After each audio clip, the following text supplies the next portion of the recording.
And for more on Patriots and Jets, we bring in Andy Gresh. All right, we've been talking about this game seemingly forever. It's got like that Super Bowl deal where you run out of things to talk about. But game day is tomorrow. The more you look at this, and Rex Burkhead was declared out today, are the Pats going to have enough weapons to put up a lot of points tomorrow? That's a great question. I think they're going to have to work big play action game. They're going to have to get the run game going to be able to get the deeper play action game working. And I think it's where Edelman has got to be big over the middle. You need the tight ends to chip in. But maybe the most important guy in the offense ends up being James White, because you got to hand it to him a couple times, and you know you're going to throw it to him a bunch. So between Edelman, White, you hope that Dorsett can give you a little something. There's enough there for them to be able to score enough to win, but do they hang a big number? I say no. Yeah, no Josh Gordon out there. Lacoste and Izzo, the tight ends, are out. Will we see Ben Watson's role be what it will turn out to be, or will it be something entirely different tomorrow night? No, I think they're going to have to work him in the play action game, but Yanni, he's really going to be a blocker. He'll be the end man on the line of scrimmage a lot of times, the way Gronk was. And then you put however you want to work it. It's probably just going to be Tomlinson in motion to be able to run some of those wham runs.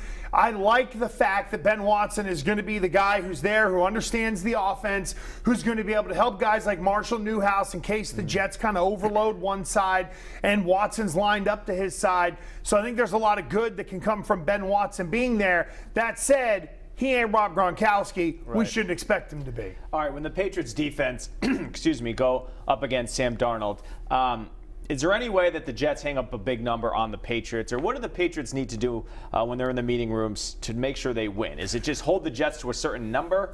It's got to be deal with the people around Sam Darnold. It's not so much about confusing the quarterback, and at times I'm sure they will, but it's those people up front. And we saw that all across the league today.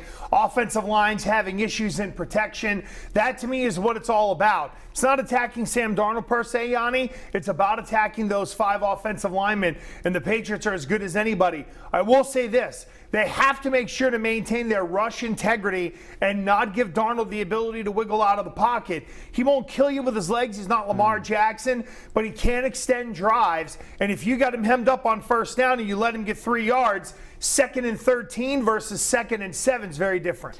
Some of the Patriot players mentioned this week. Every time they go to the Meadowlands, it's seemingly a tough game. Why is it, even when you're a better team than the division opponent, that it always is sort of close? Couple of things. Number one, you get another team's best shot, and I think the Jets sort of rear up at home to be able to give the Patriots their best shot. Number two, you have one bad thing happen on the road. It's tough to stem that momentum sometimes until you get into halftime, or you got to fight it in the second half and just find a way to eke out a win. So it's just tough to go on the road. That place is weird. It's a lot like the old Meadowlands just in terms of weird things happen there. That said, the Patriots are the better team.